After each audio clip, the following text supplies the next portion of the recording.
د امریکا ولسمشر ډونالډ ټرمپ وایي په افغانستان کې د امریکا تر ټولو اوږده جګړه په یوه اونۍ کې پای ته رسولی شي، خو وایي دا کار ځکه نه کوي چې په میلیونونو کسان وژل کیږي. ډونالډ ټرمپ چې په واشنګټن کې د پاکستان له صدر اعظم سره د لیدنې پر مهال خبرې کولې ویل که امریکا وغواړي دا جګړه وګټي، افغانستان به د نړۍ له نقشې لري او هلته به 10 میلیونه کسان ووژل شي، خو د ده په وینا دی دا کار نه کوي.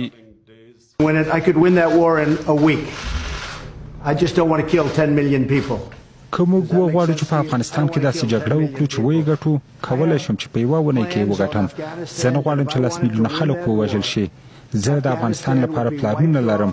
که وغواړم دا جګړه وګټم، افغانستان به له ځمکې پاک شي، محوه به شي. دا به په 10 ورځو کې وشي. زه نه غواړم دا کار وکړم او نه غواړم پر دې لاره ولاړ شم. د امریکا ولسمشر په خپلو څرګندونو کې د ننګرهار په چین کې د مور بم د استعمال په تړاو وایي چې امریکا د بشریت په تاریخ کې تر ټولو ستر بم پر افغان خاوره استعمال کړ او د دغسې بمونو د استعمال ډیر انتخابونه یې په مخ کې وو، خو د یې مخالفت وکړ. But we dropped the largest non-nuclear bomb ever built in history. موږ د تاریخ تر ټولو ستر بم هلته افغانستان کې استعمال کړ چې ډیر تونلونه یې له منځه یوړل. تر 15 کیلومتره لرې خلکو شدت احساس کړ. موږ سره د دغسې نورو بمونو د استعمال انتخابونه هم په مخ کې ول، خو ما یې مخالفت وکړ. And they were going to make many of them and I said no, we don't have to. I don't want to drop that. I don't want to do that. د امریکا د ولسمشر له دې څرګندونو وروسته د لومړي ځل لپاره افغان حکومت په یوه نرمه اعلامیه کې د دغو څرګندونو توضیح وغوښته.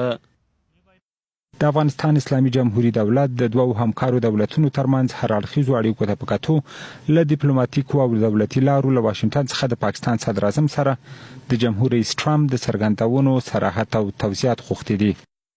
ما تصمیم گرفتیم که از مجاری دیپلماتیک، دولتی و سیاسی از دولت امریکا وضاحت بخواهیم و اونها وعده کردند که تعبیر و تفسیر حرفهای رئیس جمهورشان را به ما به زودترین فرصت ممکنه به شیوه‌هایی که در او احترام متقابل وجود می داشته باشه بیان کنند.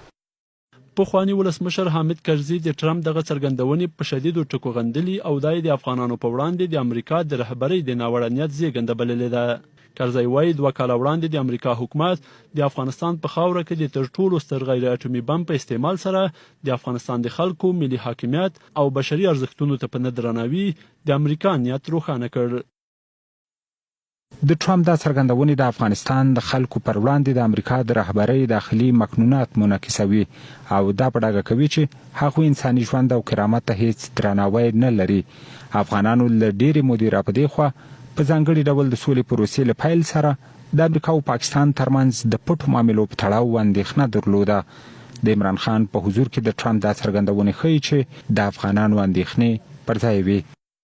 د افغانستان په تړاو د ټرمپ دغه څرګندونې داسې مهال دي چې د افغان سولې لپاره د امریکا ځانګړی استازی د سولې په برخه کې د تازه ماموریت په هدف افغانستان او قطر ته په سفر راوتلی.